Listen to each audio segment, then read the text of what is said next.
friends, I'm Rajashri Ganesh. Today I'm going to start 7th grade classes in my YouTube channel. Today I'm going to start physics. The first lesson of the physics is heat. Heat is a form of energy. మన sound energy, light energy ఎలానో heat energy కూడా అలాంటిది, which causes sensation of hotness or coldness. అంటే hotness అంటే heat వల్లే మనకి hotness అనేది వస్తుంది. అంటే ఒక బాడీ హీట్ ఒక బాడీలో ఎక్కువ హీట్ ఉంటే అది హాట్గా ఉంటుంది, తక్కువ హీట్ ఉందంటే అది కూల్గా ఉంటుంది. అంటే మనకి హీట్ ద్వారానే ఒక బాడీ హాట్గా ఉందా కూల్గా ఉందా హీటే డిసైడ్ చేస్తుంది.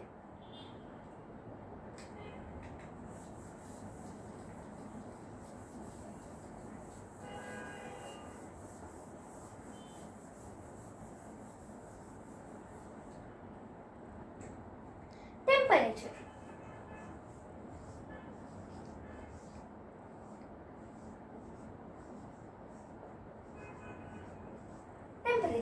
టెంపరేచర్ అంటే ఏంటి? టెంపరేచర్కి హీట్కి ఒక పెద్ద డిఫరెన్స్ ఉంది. టెంపరేచర్ హీట్ అనేది రెండు ఒకటి కాదు. హీట్ అనేది ఒక ఫార్మ్ ఆఫ్ ఎనర్జీ. టెంపరేచర్ అనేది హీట్ని మెజర్ చేయడానికి యూజ్ అయింది. అంటే ఇప్పుడు డిగ్రీస్ ఉంటాయి, సెల్సియస్ ఉంటుంది, ఫారెన్ హీట్ ఉంటుంది, కెల్విన్ ఉంటుంది. అలానే దీనికి ఎస్ఐ యూనిట్ వచ్చేసి కెల్విన్.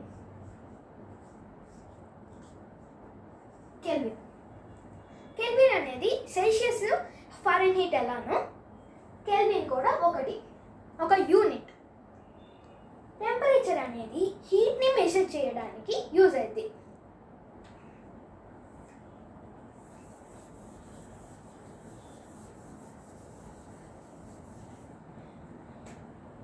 హీట్ని మెజర్ చేయడానికి అమౌంట్ ఆఫ్ హీట్ ఎనర్జీని మెజర్ చేయడానికి ఒక డివైస్ ఉంది. దాని పేరే ఏంటి?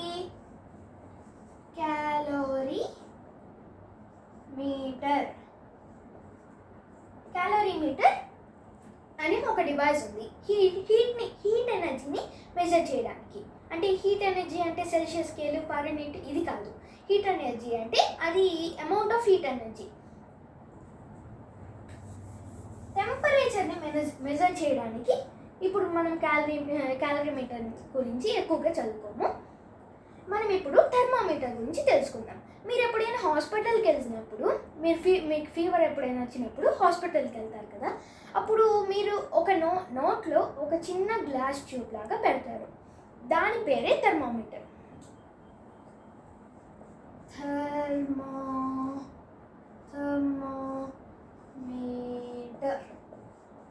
థర్మామీటర్ అనేది ఇలా ఉంటుంది. సో ఒక చిన్న గ్లాస్ ట్యూబ్ లాగా క్లినికల్ థర్మామీటర్. అది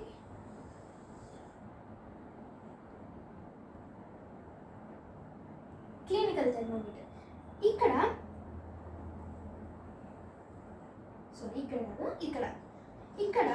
ఒక రెడ్ కలర్లో ఒక లిక్విడ్ ఉంటుంది.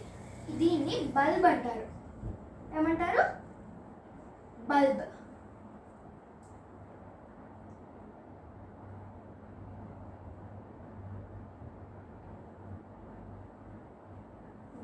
దీన్ని బల్బ్ అంటారు.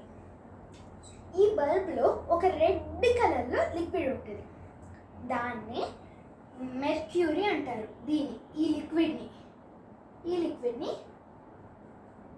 మెర్క్యూరీ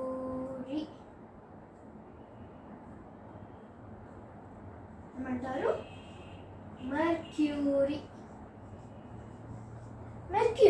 మెర్క్యూరీ అనేది మెర్క్యూరీకి ఎక్కువ హై బాయిలింగ్ పాయింట్స్. అంటే బాయిలింగ్ పాయింట్ అంటే ఇప్పుడు వాటర్ ఎక్కువ హీట్ చేసామనుకో ఆవిరిలాగా మారిపోయింది.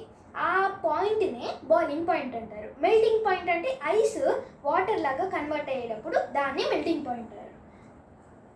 మెర్క్యూరీకి high boiling point, high melting point ఉంటుంది. నెక్స్ట్ ఇక్కడ ఇది క్లినికల్ థర్మామీటర్. ఏమంటారు? క్లినికల్. మీరు హాస్పిటల్కి వెళ్ళినప్పుడు ఉండేది క్లినికల్ థర్మామీటర్.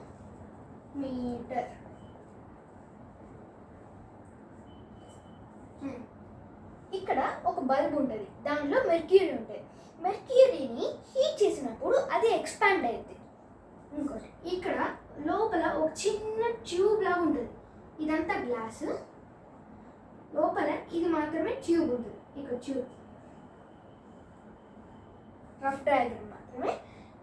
ఇక్కడ ఒక బల్బ్ ఉంటుంది, తెలుసు కదా, ఇక్కడ బల్బ్లో మెర్క్యూరీ ఉంటుంది. నెక్స్ట్ ఇక్కడ ఒక చిన్న ఇలా ఒకటి ఉంటుంది, అంటే ఇక్కడ కొంచెం చిన్న గ్యాప్ ఉంటుంది. అది ఎందుకు, దాన్నే కింక్ అంటారు. KINK కింక్. కింక్ ఆ కింక్ అనేది మనం నోట్లో పెట్టుకున్నప్పుడు నోట్లో టెంపరేచర్ అనేది మెజర్ చేయొచ్చు, అంటే థర్మామీటర్తో నోట్లో పెట్టుకున్నప్పుడు అప్పుడు ఆ హీట్ని తీసుకొని అది పెరిగిద్ది థర్మామీటర్లో. మెర్క్యూరీ లెవెల్ అంటే ఎక్స్పాండ్ అయింది కదా, అందుకని ఇలా పైకి పెరుగుద్ది. మళ్ళీ తీసినప్పుడు అది కిందకు పడిపోయింది, ఎందుకంటే బయట టెంపరేచర్ కొంచెం తక్కువ ఉంటుంది కాబట్టి అది కిందకు పడిపోయింది. అలా కిందకి పడిపోకుండా ఉండడానికి ఈ కింక్ అనేది ఉంటుంది. కింద పెరగడానికి పెరుగుతుంది, కానీ కిందకి పడిపోదు. ఈ కింక్ ఆపుతుంది.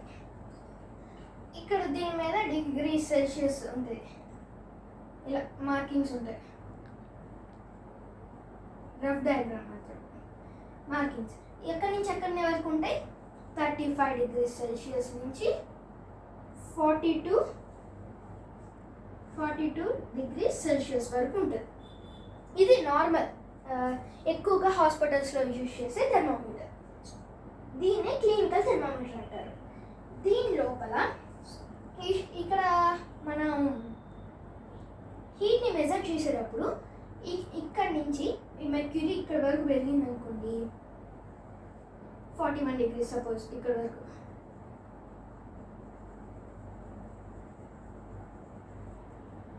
41 degrees. ఇలా మార్కింగ్స్ ద్వారా మనం ఎంత టెంపరేచర్ ఉందో అలా మెజర్ చేయొచ్చు. మళ్ళీ ఇంకోసారి యూజ్ చేయడానికి ముందు ఇలా అంటారు, ఎందుకంటే మళ్ళీ ఈ కింకు లోపల నుంచి మెర్క్యూరీ మళ్ళీ బయటకు వచ్చేయడానికి. ఇక్కడ ఈ సపరేట్గా ఇక్కడ ఒకటి ఉంది చూడు, అంటే ఇక్కడ లోపల ఖాళీ స్పేస్ ఉంది చూడండి, అక్కడ మన నార్మల్ బయట ఉండే ఎయిర్ లాగా ఉండదు, వ్యాక్యూమ్ ఉంటుంది. అంటే అక్కడ ఎయిర్ ఉండదు, ఏమీ ఉండదు, స్పేస్ లానే ఉంటుంది అక్కడ లోపలికి వెళ్తే. ఇది క్లినికల్ థర్మోమీటర్. ఇది ఓన్లీ హ్యూమన్ బాడీ టెంపరేచర్ మాత్రమే మెజర్ చేయగలదు.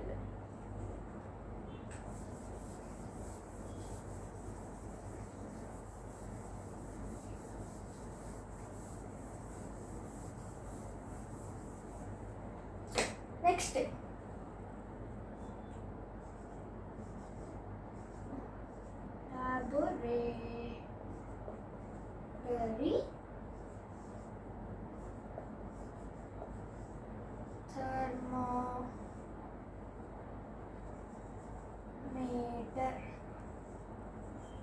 laboratory thermometer.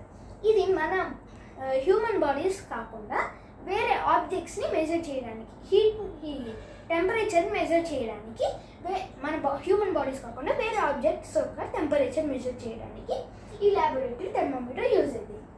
ల్యాబొరేటరీ థర్మోమీటర్ ఎలా ఉంటుందంటే కొంచెం క్లినికల్ థర్మోమీటర్ కంటే పెద్దగా ఉంటుంది.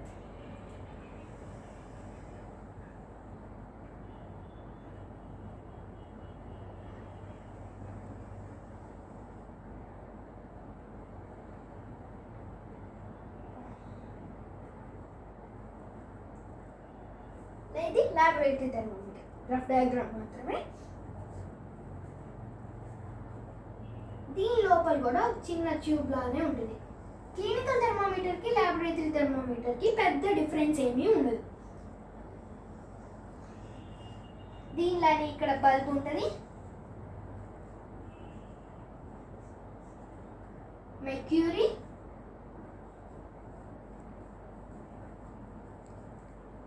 ఇంకా ఇక్కడ కింక్ ఉంటుందని చెప్పాను చూడండి, అక్కడ కింక్ అనేది ఉండదు. ఎందుకు, మన బాడీ టెంపరేచర్ మెజర్ చేసేటప్పుడు ఇలా పెట్టి ఇలా చూడలేం కదా, అందుకని ఇక్కడ తీసి బయట చూడడానికి ఆ కింక్ యూస్ఫుల్ ఉంటుంది. ఇది అనుకోండి ఆబ్జెక్ట్ టచ్ చేసి అంటే ఆబ్జెక్ట్ ఇది కాంటాక్ట్లో ఉన్నప్పుడే మనం టెంపరేచర్ మెజర్ చేయాలి. దీనికి టెంపరేచర్ మార్కింగ్స్ ఎక్కడి నుంచి ఎక్కడి వరకు ఉంటాయంటే -10°C నుంచి 110°C వరకు ఉంటుంది మార్కింగ్స్. అంటే అది -10° నుంచి 110° వరకు మెజర్ చేయగలరు ఈ ల్యాబొరేటరీ థర్మోమీటర్. ఇది ఓన్లీ ల్యాబొరేటరీస్లో మాత్రమే యూజ్ చేస్తారు. మన హ్యూమన్ బాడీ మెజర్ చేయడానికి కష్టం ఇది. దీనిలానే మెర్క్యూరీ ఉంటుంది. దీనికి హీట్ సోర్స్ తగిలినప్పుడు ఇది ఎక్స్పాండ్ అవుతుంది. నార్మల్ మెర్క్యూరీనే. నెక్స్ట్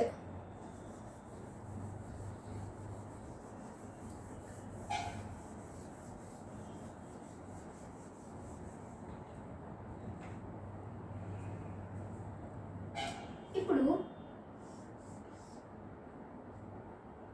ఏ బాడీ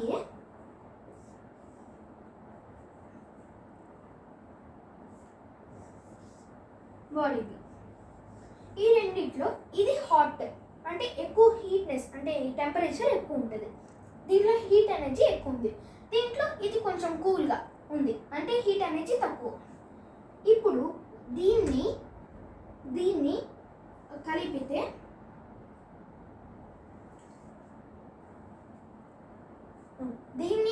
కలిపితే దీంట్లో ఒక ఎంత ఉందనుకున్నాం, ఒక 60°C ఉందనుకున్నాం. దీంట్లో 30°C ఉందనుకున్నాం. ఈ రెండింటిని ఒక పైప్తో కనుక కనెక్ట్ చేస్తే హీట్ అనేది దీని నుంచి దీనికి ఫ్లో అవుద్ది. ఇప్పుడు రెండు వేరే వేరే టెంపరేచర్స్లో ఉన్నప్పుడు హీట్ దీని నుంచి దీనికి ఫ్లో అయింది.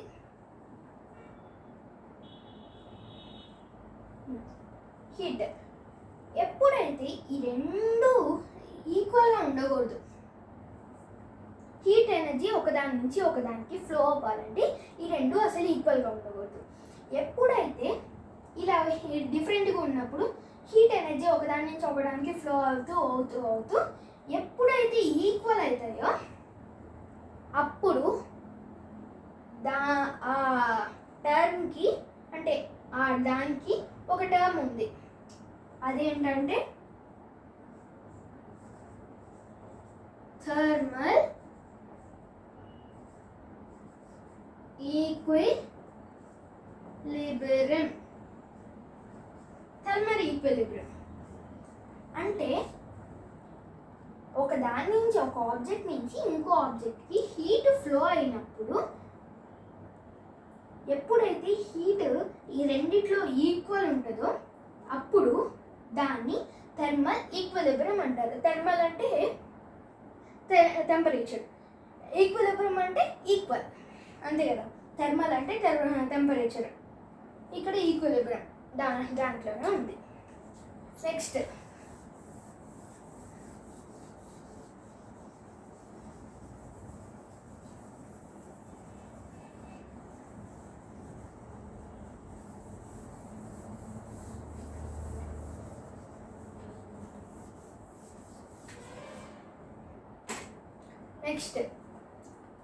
కండక్షన్. ఇప్పుడు మనం హీట్ ఎనర్జీ ఒక దాని నుంచి ఇంకో దానికి ట్రాన్స్ఫర్ అవ్వడానికి కొన్ని మోడ్స్ ఆఫ్ ట్రాన్స్ఫర్ ఉంది. ఎలా అయితే మనకి మోడ్స్ ఆఫ్ ట్రాన్స్పోర్ట్ ఉందో హీట్ ఎనర్జీ కూడా కొన్ని మోడ్స్ ఆఫ్ ట్రాన్స్పోర్ట్ అనేది ఉంది. అంటే modes of transport of heat energy. దాంట్లో ఫస్ట్ వన్ ఏంటి?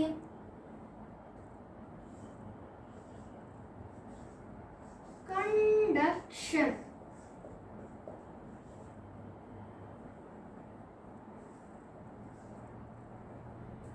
కండక్షన్ అంటే డెఫినేషన్ చూడండి.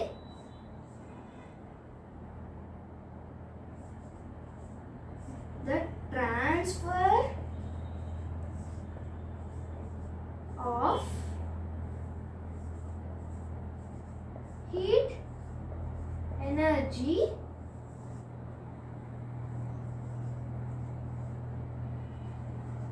through solids is కాల్డ్ ఏమంటారు? కండక్షన్.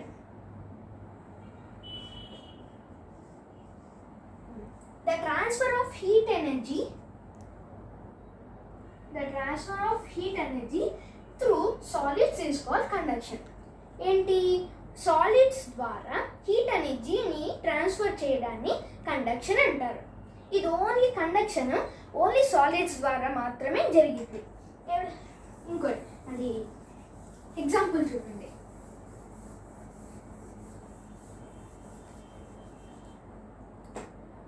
ఇప్పుడు పెద్ద మెటల్ తీసుకుందాం, మెటల్ స్ట్రిప్. ఇక్కడ ఒక క్యాండిల్ పెట్టి స్లోగా ఇక్కడ లైట్ సోర్స్ ఉంది. ఇప్పుడు ఇక్కడ ఆటమ్స్ తెలుసు కదా, అంటే చిన్నగా లోపలికి వెళ్తే, అంటే ఒక ఇంత పీస్ ఆఫ్ ఐరన్ తీసుకున్నారంటే దీనికి లోపలికి చూస్తూ ఉంటే మైక్రోస్కోప్ ద్వారా మనం ఆటమ్స్ని చూడొచ్చు. అఫ్కోర్స్ కాదే, ఇంకా దానికంటే ఇంకా కష్టంగా చూడొచ్చు, అంటే మనం మన కళ్ళతో చూడలేము. సపోజ్ ఇలా చూడండి, ఇలా ఆటమ్స్ అన్నీ దగ్గరకు ఉంటాయి తెలుసు కదా, ఇలా దగ్గరకు ఉంటాయి.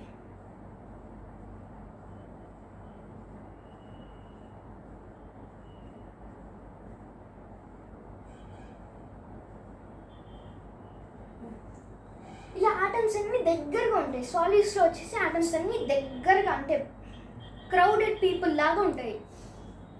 ఇప్పుడు ఒక ఆటమ్కి హీట్ ఎనర్జీ వచ్చేసి ఇచ్చినప్పుడు అది స్టార్ట్స్ షేకింగ్, అంటే ఇలా షేక్ అవుతుంది.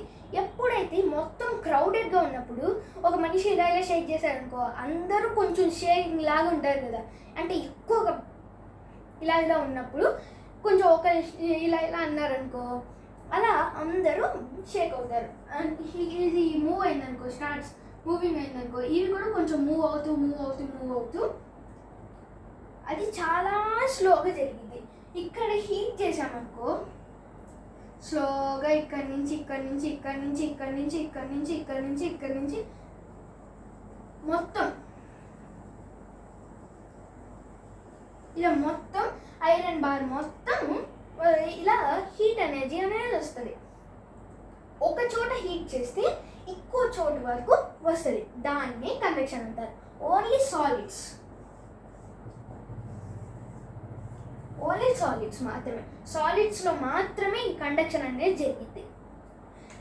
నెక్స్ట్, ఇప్పుడు కండక్షన్ అనేది అర్థమైంది అనుకుంటున్నాను.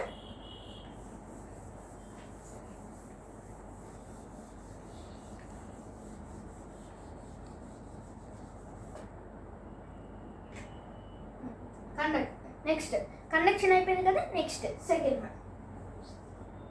Second mode of transport of heat energy,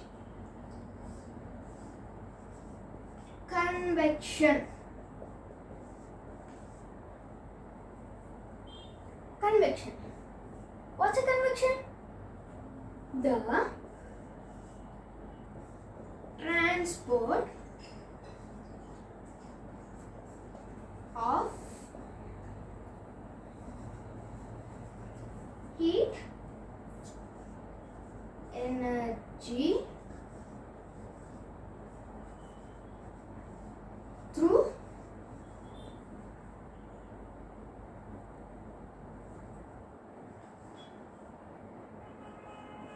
liquids and gases. ఇందాక మనం కండక్షన్ నేర్చుకున్నాం కదా, కండక్షన్లో ఓన్లీ సాలిడ్స్లో మాత్రమే ఇది హీట్ ట్రాన్స్ఫర్ అనేది జరిగింది. ఇది కన్వెక్షన్లో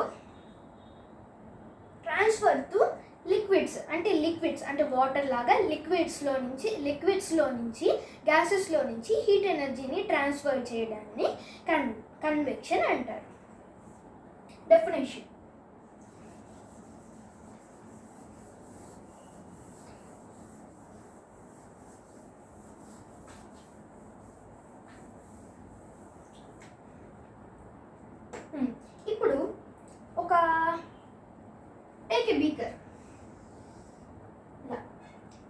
తీసుకొని ఇక్కడ వరకు ఒక వాటర్ నింపండి. నెక్స్ట్ ఇక్కడ ఒక బర్నర్ పెట్టండి, అంటే ఏదైనా స్టవ్ లాంటిది అలా పెట్టినప్పుడు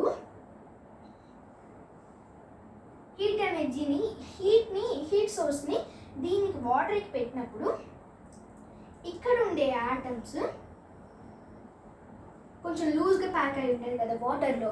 లూజ్గా అంటే సాలిడ్స్లో లాగా ఇలా క్రౌడెడ్గా కాకుండా కొంచెం లూజ్గా, కొంచెం స్పేషియస్గా ఉంటాయి కదా. అప్పుడు ఈ హీట్ అనేది ఎప్పుడు దీనికి ఇంకొకటి హీట్ ఎనర్జీ ఒక యాటమ్కి తగిలినప్పుడు అది కొంచెం షేకింగ్ పైకి వెళ్ళటము, హీట్ ఎనర్జీ ఎప్పుడు పైకి వెళ్తుంది. అలానే యాటమ్స్ కూడా యాటమ్స్కి హీట్ ఎనర్జీ వచ్చినప్పుడు అవి పైకి వెళ్తాయి.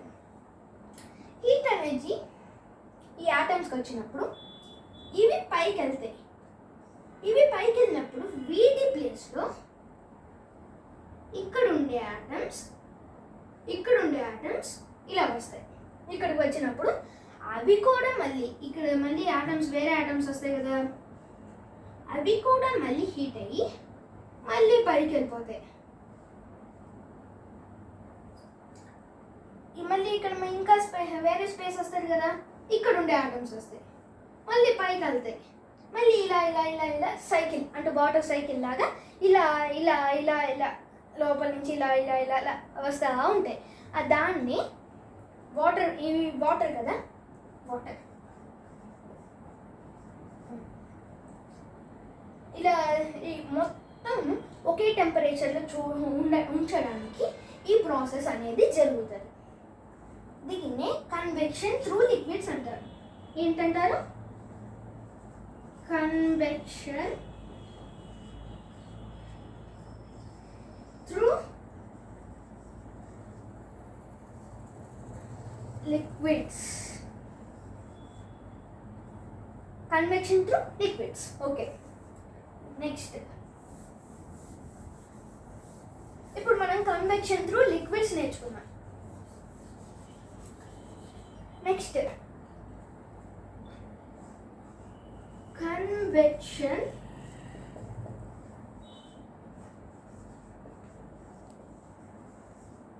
Through gases. Convection through gases అంటే ఆక్సిజన్, ఎయిర్ లాగా, ఎయిర్లో నుంచి కన్వెక్షన్. ఎగ్జాంపుల్ చూడండి. ఇప్పుడు ఒక క్యాండిల్ తీసుకొని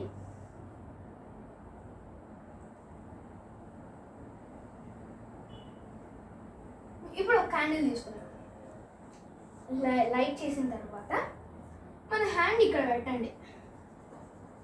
హ్యాండ్ ఇక్కడ పెట్టినప్పుడు ఏమైంది, ఆ హీట్ అనేది ఈ ఫైర్ అనేది ఇక్కడ వరకు రాదు, ఇక్కడ వరకే వస్తుంది. కానీ హీట్ అనేది ఇక్కడ వరకు ఎందుకు వస్తుంది? ఎందుకంటే కన్వెక్షన్ ప్రాసెస్ ద్వారా. ఇప్పుడు ఎయిర్లో నుంచి ఎయిర్ అనేది ఇంకా స్పేషియస్గా హాయిగా ఉంటాయి. అప్పుడు వాటర్ కూడా వాటర్ మాలిక్యూల్స్కి హీట్ ఎనర్జీ ఇచ్చినప్పుడు అవే ఎలా రైజ్ అవుతాయో, ఇక్కడ ఈ గ్యాషియస్ మాలిక్యూల్స్ కూడా ఎలా ఇస్తామో అలా రైజ్ అవుతూ ఉంటాయి. రైజ్ అయినప్పుడు మనం ఎప్పుడైతే మన చెయ్యి ఇలా పెడతామో ఆ మాలిక్యూల్స్ హీట్గా ఉంటాయి కదా, అప్పుడు మన చేతికి తగిలి మనకి కొంచెం హాట్గా అనిపిస్తుంది. దాన్నే కన్వెక్షన్ త్రూ ఏమంటారు? గ్యాసెస్.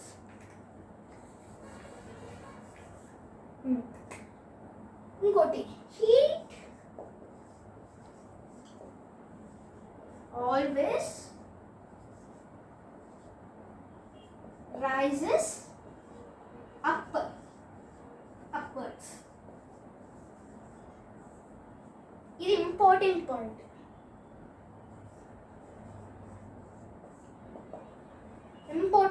ఇది heat always rises up. Heat అనేది ఎప్పుడు పైకి వెళ్తుంది, కిందకి అస్సలు రాదు. ఎందుకంటే హీట్ అనేది లెస్ డెన్సర్ దాన్ ఎయిర్. అది మీ డెన్సిటీ అనేది కొంచెం హయ్యర్ క్లాసెస్లో వస్తుంది.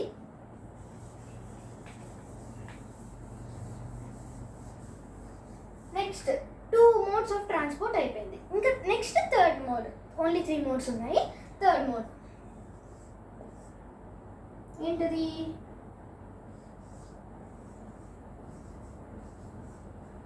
రేడియేషన్.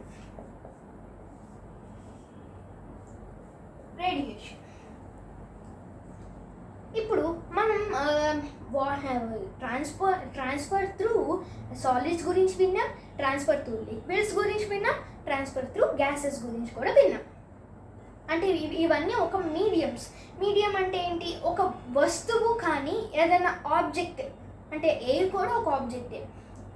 ఒక ఆబ్జెక్ట్ నుంచి హీట్, ఏ ఆబ్జెక్ట్ నుంచి అయితే హీట్ ట్రాన్స్ఫర్ అవుతుందో దాన్ని మీడియం అంటారు. రేడియేషన్లో ఇలా కన్వెక్షన్లో మీడియం ఖచ్చితంగా అవసరం. మీడియం లేకపోతే హీట్ ట్రాన్స్ఫర్ అనేది జరగదు.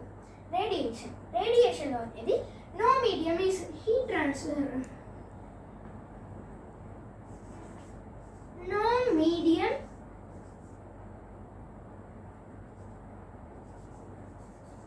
is required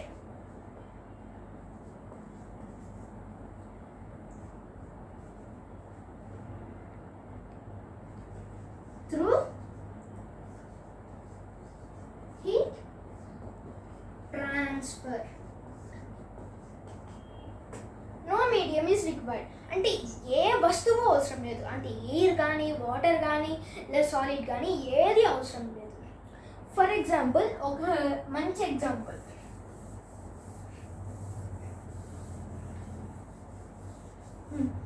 ఇప్పుడు ఇది మన సన్, ఇది మన ఎర్త్. ఇప్పుడు స్పేస్లో ఏముంటుంది? ఎయిర్ ఉండదు, వాటర్ ఉండదు, సాలిడ్స్ కూడా ఉండవు. అఫ్కోర్స్ ప్లానెట్స్ ఉంటాయి, కానీ వాటి ద్వారా అయితే రాదుగా. హీట్ ఎనర్జీ వచ్చేసి స్పేస్ నుంచి వచ్చింది. ఇదంతా స్పేసే కదా. ఈ సన్కి ఎర్త్కి చాలా దూరం ఉంటుంది. అంటే ఎంతంటే ఒక ఎస్టిమేట్గా ఒక 10 ట్రిలియన్ కిలోమీటర్స్ వరకు ఉంటుంది. ఈ స్పేస్లో ఏమీ ఉండదు. వ్యాక్యూమ్ అంటే దాంట్లో ఏమీ ఉండదు అసలు. ఎయిర్ కానీ, వాటర్ కానీ ఏమీ ఉండదు. అందుకని సన్ నుంచి మరి ఏమీ లేనప్పుడు సన్ నుంచి మనకి ఎలా హీట్ ఎనర్జీ వస్తుంది? అంటే కొంచెం బయట ఉండగానే మనం బాగా హీట్, చెమటలు అన్నీ ఉంటాయి కదా, అలా ఎలా వస్తుంది మరి అని డౌట్ రావచ్చు. ఎలా వస్తుంది అంటే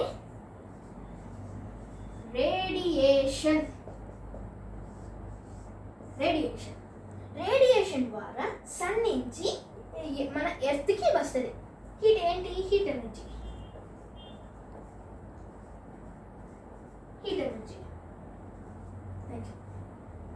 రేడియేషన్ ద్వారా మన సన్ నుంచి మన ఎర్త్కి హీట్ ఎనర్జీ అనేది ట్రాన్స్ఫర్ అవుతుంది.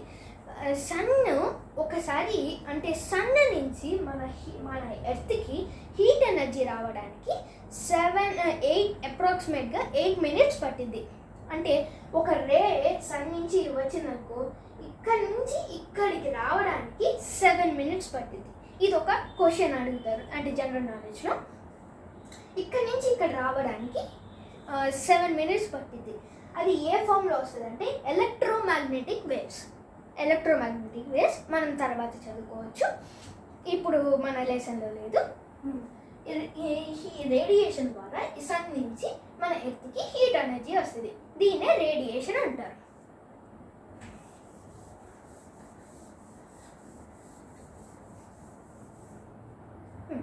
Next see breeze, land breeze. ఎప్పుడైనా విన్నారా ఈ పేర్లు? ఓకే, సీ బ్రీజ్ ఫస్ట్ చూద్దాం.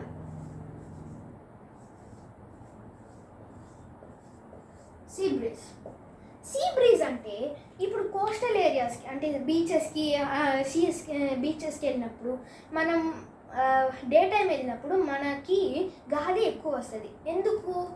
ఇప్పుడు మన ఒకటి నేర్చుకుందాం. ఎప్పుడు హీట్ ఎనర్జీ హాటర్ ఆబ్జెక్ట్ నుంచి కోల్డర్ ఆబ్జెక్ట్కి వస్తుంది.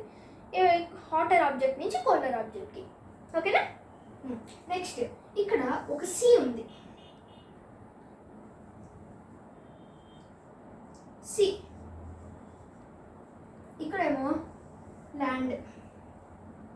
ఇది సీ, ఇది ల్యాండ్ అనుకోండి. ల్యాండ్. సన్ హీట్ ఎనర్జీ వస్తుంది కదా. హీట్ ఎనర్జీ ఈ వాటర్ని తగిలినప్పుడు ఈ వాటర్ అంతగా తొందరగా అంత హీట్ ఎక్కదు. వాటర్ తొందరగా హీట్ ఎక్కకపోయేసరికి ఇది వాటర్ హీట్ ఎక్కకపోతే పైన ఉండే ఎయిర్ కూడా హీట్ ఎక్కదు. ఎయిర్ ఇక్కడ అంటే ఎయిర్ ఉంది. ఎయిర్ కూడా తొందరగా హీట్ ఎక్కదు. ఈ ల్యాండ్ అనేది చాలా ఫాస్ట్గా హీట్ ఎక్కింది. అంటే ఒక 1 అవర్లోనే హీట్ ఎక్కిపోయింది. అంటే హీట్ అంటే నెల టచ్ చేస్తే హీట్ ఉంటుందండి. కానీ ల్యాండ్ అనేది సీ కంటే తొందరగా హీట్ ఎక్కింది. అందువల్ల ఇక్కడ ఉండే ఎయిర్ తొందరగా హీట్ ఎక్కింది. ఇలా హీట్ ఎక్కినప్పుడు